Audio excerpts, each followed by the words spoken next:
오늘 본문에서는 기도에 관한 아주 유명한 구절이 나옵니다. 너희가 얻지 못함은 구하지 아니하기 때문이요 구하여도 받지 못함은 정욕으로 쓰려고 잘못 구하기 때문이라. 야고보서 4장 2절 3절이죠. 여러분 이 구절 들어본 적 있으십니까? 사실 이렇게 여쭤보기가 민망하게도 모든 사람들이, 거의 대부분의 사람들이 알고 있는 이 유명한 구절입니다. 아마도 많은 분들이 이 구절을 이런 상황에서 들어보셨을 것입니다. 기도를 열심히 했는데 기도에 응답이 없을 때, 또 누군가가 기도에 대해서 가르치실 때 이 구절이 등장합니다. 그리고 이 구절을 통해서 기도 응답이 안 되는 것은 하나님의 무능력함이 아니라 우리의 정욕 때문이라는 것을 말해줍니다. 그 정욕대로 기도하는 내용을 하나님께서 들어주셨다가는 우리를 해치기 때문에 주시지 않는다고 말하죠. 또 기도한다는 것은 하나님의 뜻이 이 땅에 이루어지기를 그렇게 나를 맞추는 과정인데, 나의 쾌락과 정욕을 구한다는 것은 그것에 반하기 때문에 응답하지 않으신다라고 합니다. 그렇다면 본문에서 정욕으로 구한다는 것이 구체적으로 무엇일까요? 복권 당첨되게 해주십시오 라고 기도한다면 그것은 정욕일까요? 명품 가방을 갖게 해달라고 하는 것, 사업이 잘 되게 해달라고 하는 것, 승진을 해달라고 하는 것을 기도한다면 그것은 정욕으로 구하는 내용이라고 생각하십니까? 반면에 복음 전파를 위해서 기도하는 것, 교회의 순수성을 위해서 기도하는 것, 그런 내용들은 우리가 정욕적이지 않다라고 여기곤 합니다. 그래서 이것을 우리는 둘을 합치죠. 어떻게 합니까? 하나님, 제가 이 사업에 성공하게 해주세요. 그러면 제가 11조를 더 잘, 10의 2조를 드리겠습니다. 이렇게 하기도 하고요. 하나님, 제가 이 자리에 오르게 해주세요. 그러면 제가 선한 영향력, 그리스도인의 선한 영향력을 미치겠습니다. 라고 말하기도 합니다. 사실 이렇게 보면 하나님과 거래하고자 하는 마음이 훨씬 더 잘 보이는데 말이죠. 그런데 오늘 본문을 통해서 본다면 이렇게 교회를 위해서, 교회의 순수성을 지키기 위해서 기도하는 것 역시 정욕으로 기도할 수 있을 것 같습니다. 교회 안에서 교회를 위한 마음으로 기도하기 시작했고 신앙의 언어로 진심을 다해 기도하지만 사실 그 기도가 정욕의 기도임을 보여주고 있습니다. 신앙의 언어로 드리는 기도, 교회 공동체를 위한 기도가 어떻게 정욕이 될 수 있을까요? 그 질문에 답하기 위해서는 이 정욕이 어떤 맥락에서 쓰였는지 살펴보아야 합니다. 이를 위해 이 편지를 처음 받아보았을 사람, 그 사람들이 처했던 현장 상황을 고려해야죠. 다만 오늘 본문에서 야고보서의 청중들이 처해 있던 상황이 명시적으로 나오진 않습니다. 그렇지만 당시 상황과 관련한 여러 가지 연구들을 종합하고 그리고 그들의 연구를 종합해서 살펴본다면 그들이 처했을 상황을 재구성해서 살펴볼 수 있을 것 같아요. 우리가 앞서 살펴본 것처럼 야고보서에서는 이들의 공동체의 문제를 다루고 있는데 분열의 문제를 다루고 있었고요. 다만 이들이 어떤 주요한 교리적 이단의 문제를 가지고 있는 것 같지는 않았습니다. 그런데 언어의 문제라든가 분노와 다툼의 문제, 행함이 없는 믿음의 문제, 그리고 경제적인 문제들을 우리가 다루는 것을 보았죠.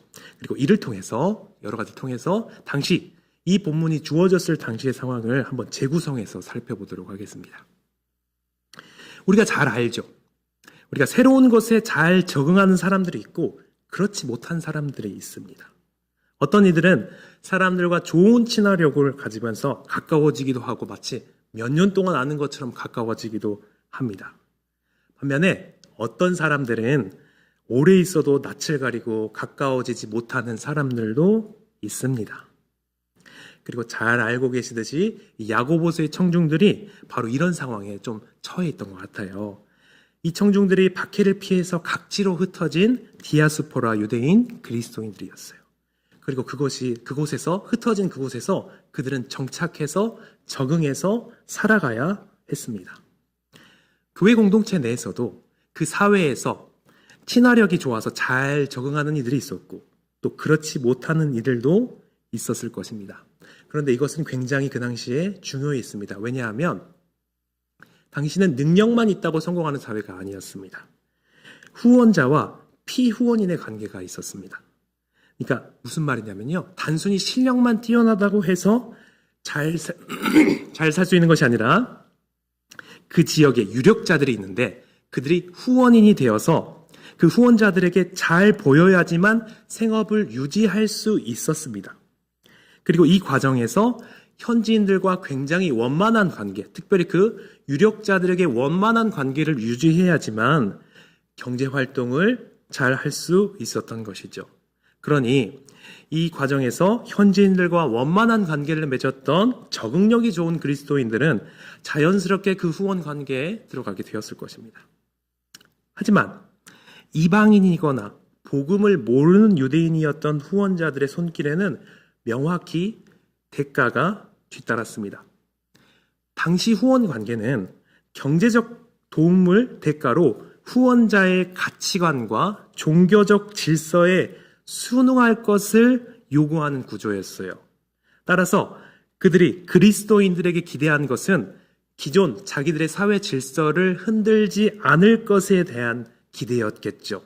그러니 예수님에 대한 복음을 전하는 것 자체가 그들에겐 달갑지 않았을 것입니다. 그러니 그 후원자들이 피후원인에게 원하는 것은 그런 복음의 명시적인 전파나 그렇게 온 동네방네 예수님을 전하고 다니는 것을 좋아하지 않았을 거예요. 그들은 침묵하기를 원했을 것입니다. 그들에게는 이 복음을 전파하는 행위가 사회적 갈등을 유발하고 불편한 일이었기 때문입니다. 그런데 이런 고향을 떠나서 사회적 안전망을 잃어버린 이들에게 이런 현지 후원자의 손길은 정말로 절실하고 정말로 필요하지만 어떻게 보면 우리의 복음을 전파하는 데 있어서 그것의 전파를 막는 무언의 압박이 되는 상황이었던 거죠. 반면에 그곳에 잘 적응하지 못했던 신자들도 있었을 것입니다. 기술이 있어도 원자재를 주거나 일감을 연결해 줄 후원자가 없으니 매일 아침에 시장터에 나가서 누군가가 자기를 써주기를 기다리는 일일 노동자가 되었을 것입니다. 하지만 그렇게 일일 노동자가 되어서 일을 할지라도 임금을 못 받는 경우가 있었던 것 같습니다. 더욱 비참한 사실은 이들이 명백한 피해자임에도 불구하고 법률적인 보호를 기대할 수 없었다는 것입니다.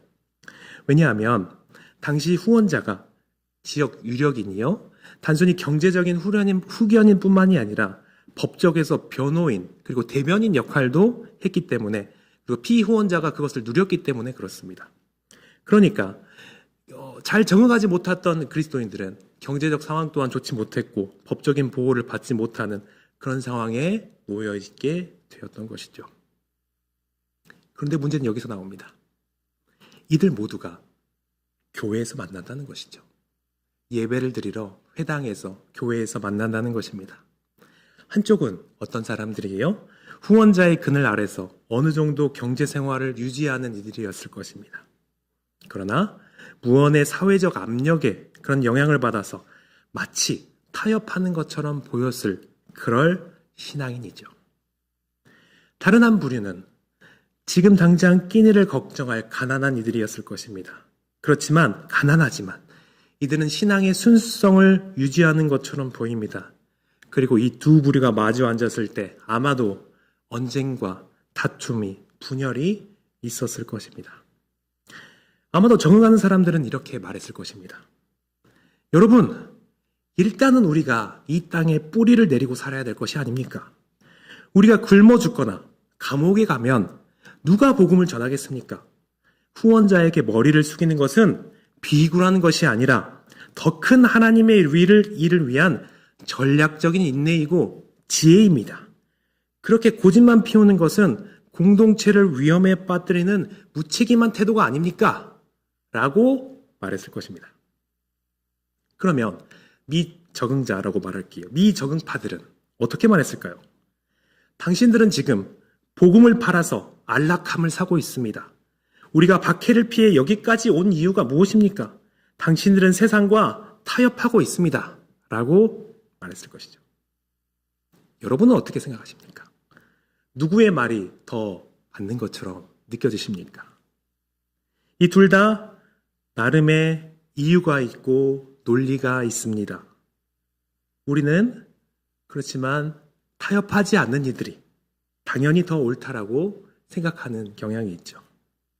그런데 오늘 본문에서는 야고보 사도는 그렇지 않은 것 같아요. 이 둘 다를 혼내고 있는 것 같습니다. 왜냐하면 이 논쟁의 저 밑바닥에는 똑같은 정욕이 있기 때문에 그런 것 같습니다. 여러분, 그렇다면 이러한 맥락에서 정욕은 무엇일까요? 단순히 돈을 좋아하거나 쾌락을 쫓는 것을 의미하지 않습니다. 이 맥락에서 정욕은 나는 옳고 너는 틀렸다라고 주장하면서 내 방식대로 상대방을 뜯어 고치려는 욕망이 정욕이라고 할 수 있습니다.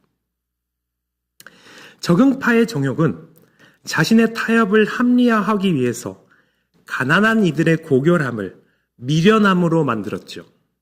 미적응파의 정욕은 무엇입니까? 자신의 처지를 정당화시키기 위해서 여유 있는 이들을 향해서 쏟아내는 분노와 독한 시기일 것입니다. 결국 이들은 하나님을 구하는 것이 아니라 내가 이 공동체에서 나의 옳음을 증명하기 위해서 하나님을 이용하고 있었던 것입니다. 그렇다면 오늘 본문에서 정욕으로 쓰려고 잘못 구한다라는 말씀은 우리가 흔히 생각하는 것처럼 기복신앙만을 의미하는 것이 아닐 것입니다. 이 맥락에서 정욕기도는 제가 예를 들었던 재구성했던 그 예시인 경제적 상황에서 뿐만이 아니라 여기까지 포함이 될 것입니다. 나는 절대로 바뀌지 않으면서 오직 저 사람이 내 마음에 들게 해달라고 하는 그렇게 기도하는 것을 의미할 것입니다. 하나님, 저 타협하는 사람들이 정신 차리게 해주십시오. 하나님, 저 꽉 막힌 자들이 나를 좀 인정하게 해주십시오. 라는 기도는 결국 상대를 미워하면서 죽일 듯이 미워하면서 내 자존심을 세우겠다라는 살인하는 마음의 분출입니다. 아마도 이들은 정말로 교회를 사랑하는 마음에서 교회를 지키고자 하는 마음에서 서로 소리를 높였을지도 모릅니다. 그러나 이것은 잘못되었습니다. 이것을 무엇이라고 할까요? 이것을 영적인 자기중심성 혹은 경건의 가면을 쓴 교만이라고 할 수 있을 것 같아요. 하나님의 자리에 앉아서 형제를 판단하는 바로 그것이 교만이죠. 하나님의 자리에 앉아서 신앙이라는 이름으로 형제를 욕하고 자신의 옳음을 증명하려는 영적인 권력욕이라고 볼 수도 있을 것 같습니다. 그들이 무릎을 꿇고 기도했을 때 그 마음에 담긴 진짜 본심이 무엇이었을까요? 아마도 이런 식이었을 것 같습니다. 하나님, 보시다시피 제가 옳고 저들이 틀렸습니다. 제 편이 되어 주십시오. 하나님이 살아계시다면 제 말이 맞다는 것을 똑똑하게 보여주십시오. 라는 마음이 거기에 깔려 있겠죠. 그런데 이것은 기도가 아닙니다. 형제를 판단하는 교만한 마음으로 가득 찬 이 기도가 하늘에 닿을 리가 없습니다. 그래서 구하여도 받질 못하는 것입니다. 그들이 응답받지 못하는 이유는 명확해 보입니다. 하나님을 진정한 주님으로 모시고 그분의 뜻을 구하는 것이 아니라 내가 옳은 것을 정해놓고 하나님을 내 정당성을 입증해줄 수단과 도구로 전락시켰기 때문입니다. 나의 옳음이라는 정욕을 채우기 위해서 하나님의 주권과 형제에 대한 사랑을 무시하고 있는 것이죠.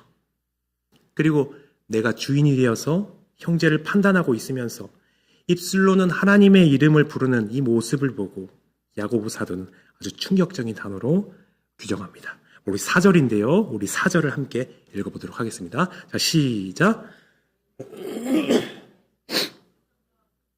하나님과 원수됨을 알지 못하느냐? 그런즉 누구든지 세상과 벗이 되고자 하는 자는 스스로 하나님과 원수 되는 것이라.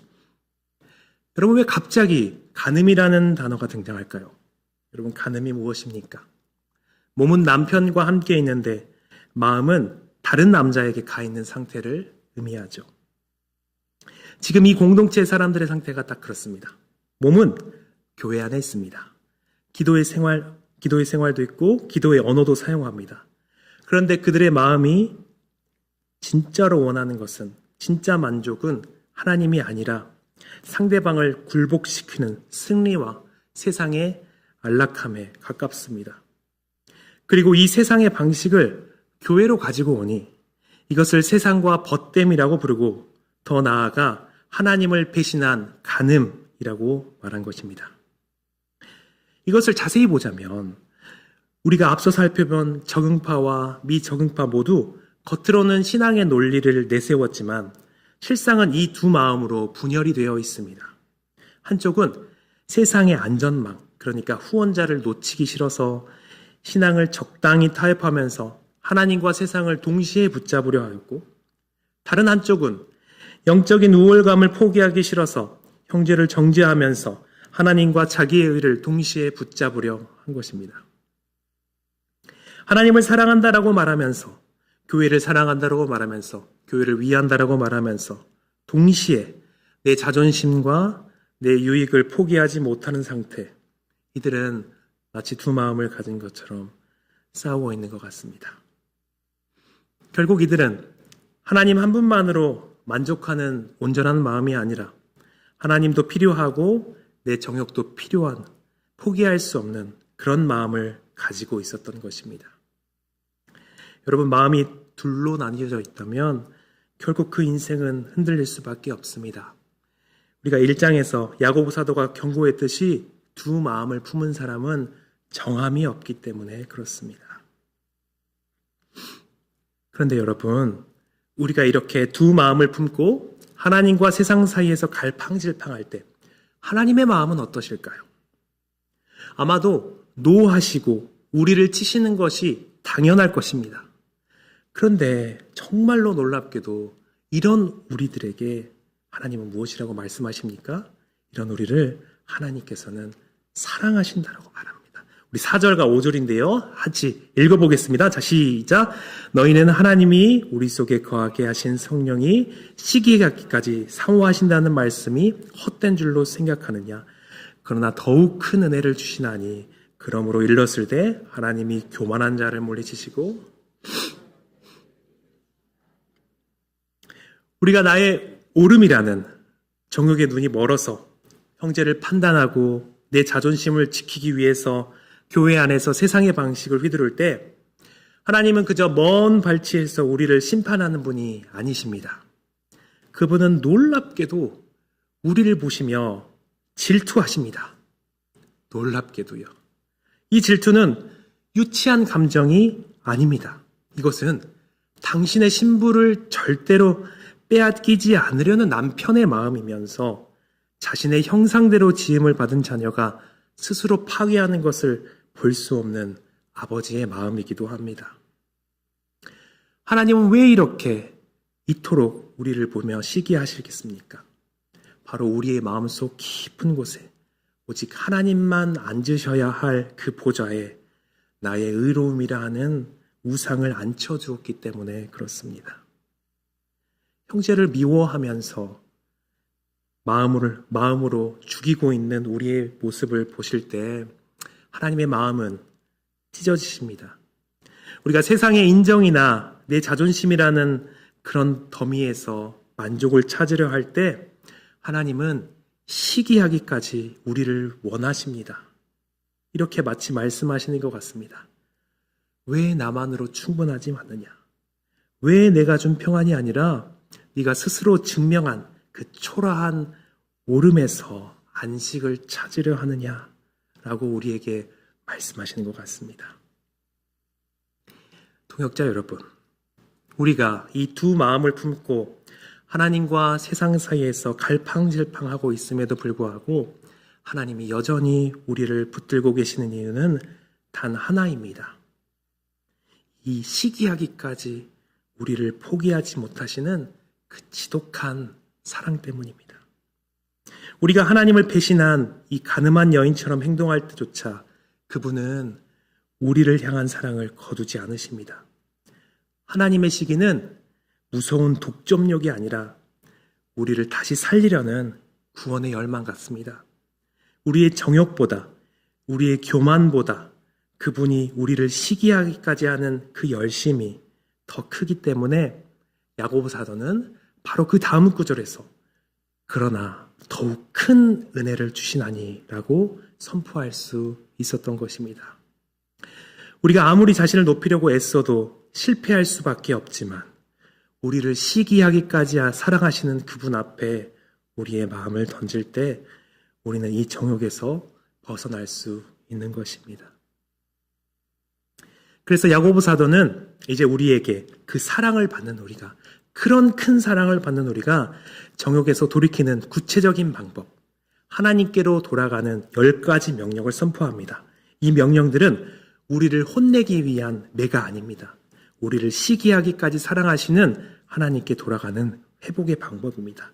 우리가 조금 길지만 내용적으로 한 덩어리이기 때문에 우리 함께 눈으로 보시면서 읽고요. 제가 또 명령들, 10가지 명령 동사가 나오거든요. 밑줄을 한번 그어보도록 하겠습니다. 그러니 한번 주의 깊게 한번 7절부터 10절까지 읽어보겠습니다. 자, 시작. 그런즉 너희는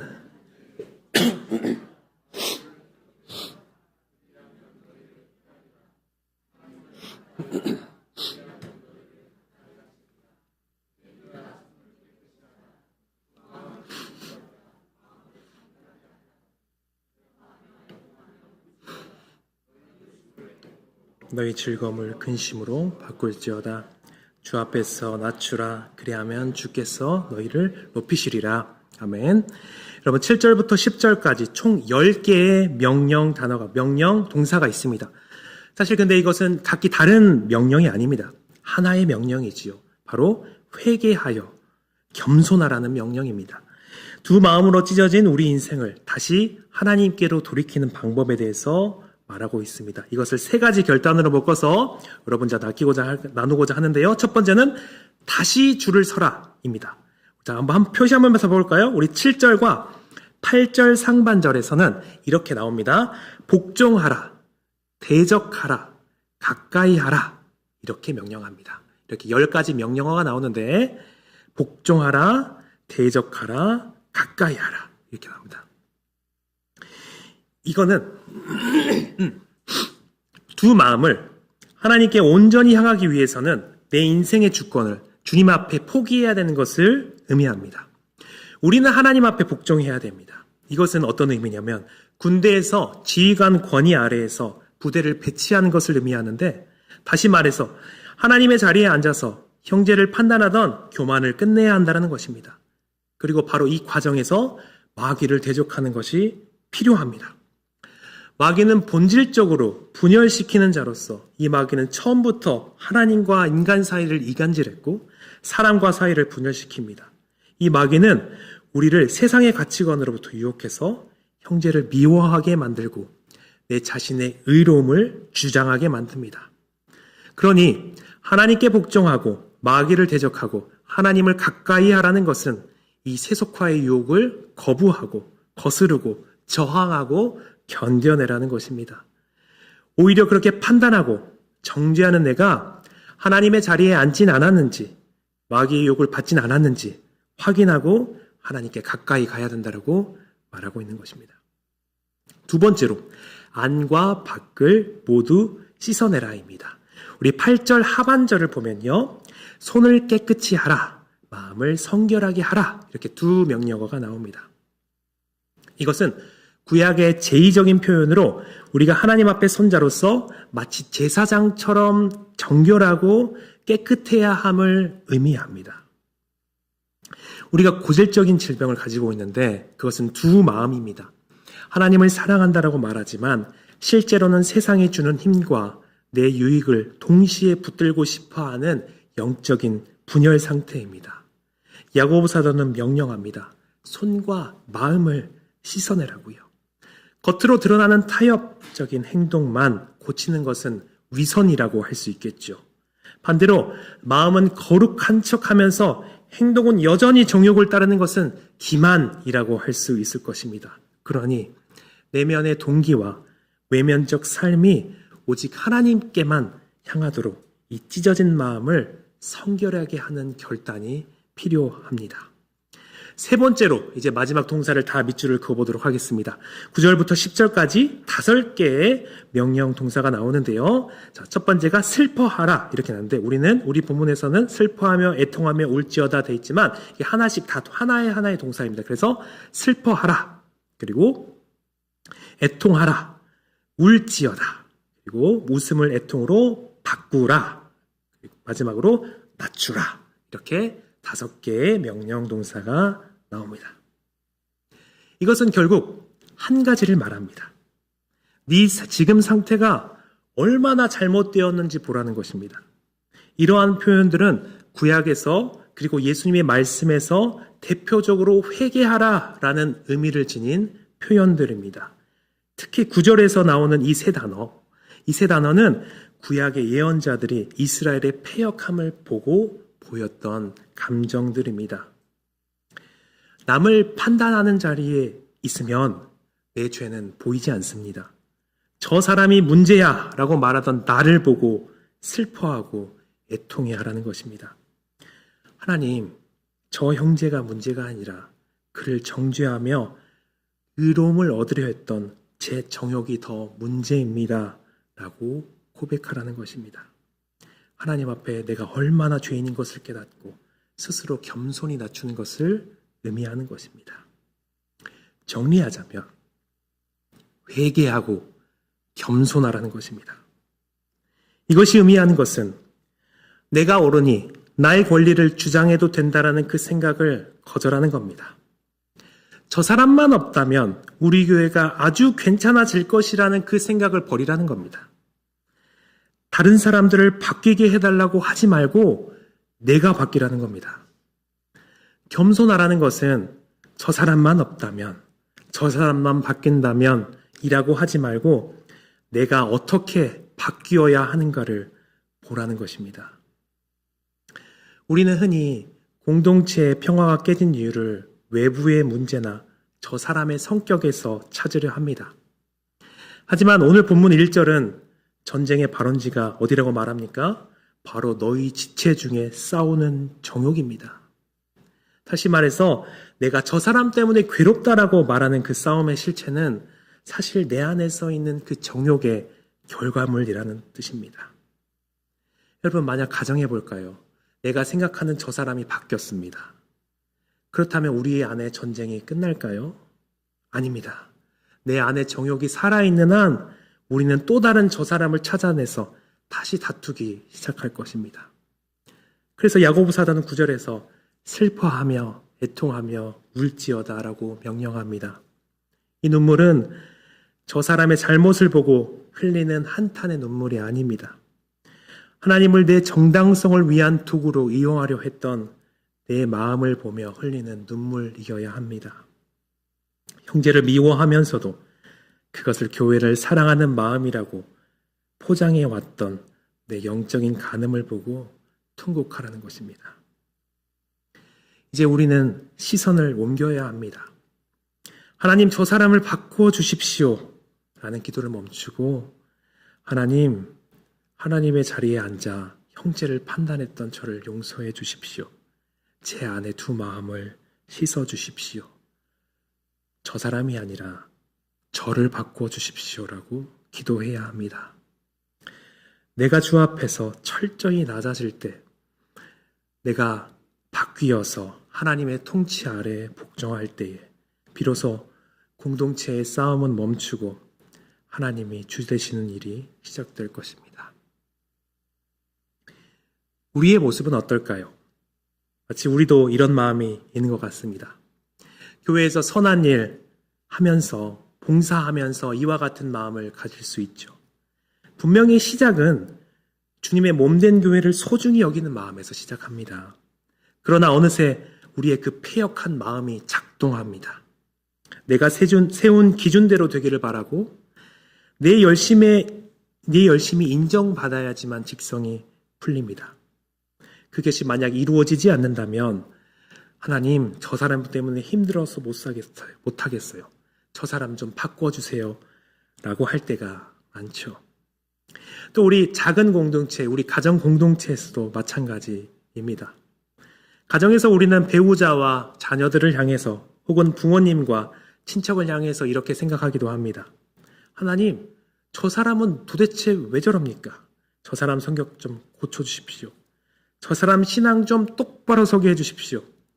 그런데 그 내면을 잘 살펴보면 내가 변할 지점은 고려하지 않고 있습니다. 저 사람만 바뀌면 우리 집이 천국이 될 것일 텐데 라는 생각을 하게 되죠. 우리는 저 사람만 없다면 혹은 내 말대로 한다면 우리 교회가, 우리 가정이 행복할 것이고 문제가 없을 것이라고 믿을 때가 있습니다.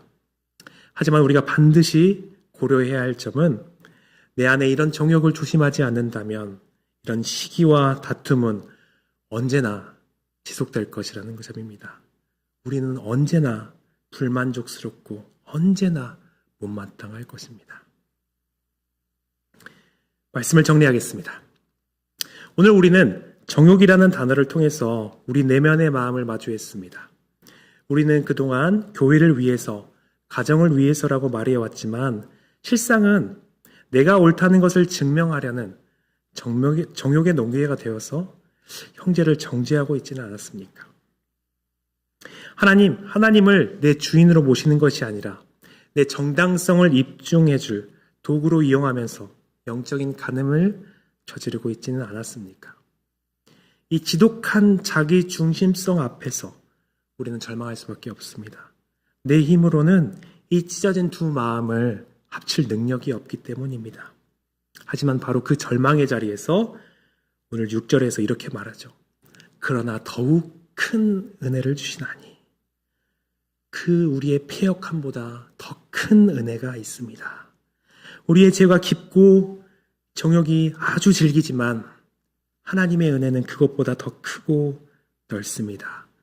우리가 세상과 간음하여 하나님을 등질 때에도 하나님은 우리를 포기하지 않으시고 시기하기까지 사모하는 그 뜨거운 사랑으로 우리를 붙들고 계십니다. 그 더욱 큰 은혜가 있기에 우리는 다시 일어설 용기를 얻고 주님의 말씀에 복종할 힘을 얻습니다. 사랑하는 동역자 여러분, 이번 한 주간 우리가 있어야 할 자리는 심판의 자리가 아니라 겸손의 자리입니다. 우리가 나를 높이려 애쓸 때에는 시기와 다툼과 지옥뿐이었지만 우리가 주님 앞에서 기꺼이 낮아질 때 하나님께서는 비로소 일하시기 시작하실 것입니다. 여러분이 먼저 낮아질 때, 제가 먼저 낮아질 때 하나님께서 여러분의 깨어진 가정을, 상처 입은 여러 가지 공동체를, 그리고 정욕으로 얼룩진 우리의 인생을 가장 존귀하고 아름다운 자리로 높여주실 것입니다. 우리 모두 나를 시기하기까지 사랑하시는 그분의 사랑을 의지하시길 바랍니다. 그 은혜만이 우리를 두 마음에서 건져내어서 오직 하나님 한 분만을 향한 온전한 마음으로 우리를 인도할 것입니다. 이 주님의 사랑이 여러분의 가정과 우리 교회에게 충만하시기를 예수님의 이름으로 축복합니다. 우리 말씀을 생각하시면서 두 가지 기도 제목 가지고 기도할 텐데요. 첫 번째는 나의 옳음을 증명하려는 정욕을 회개하길 원합니다 라는 제목으로 기도하길 원합니다.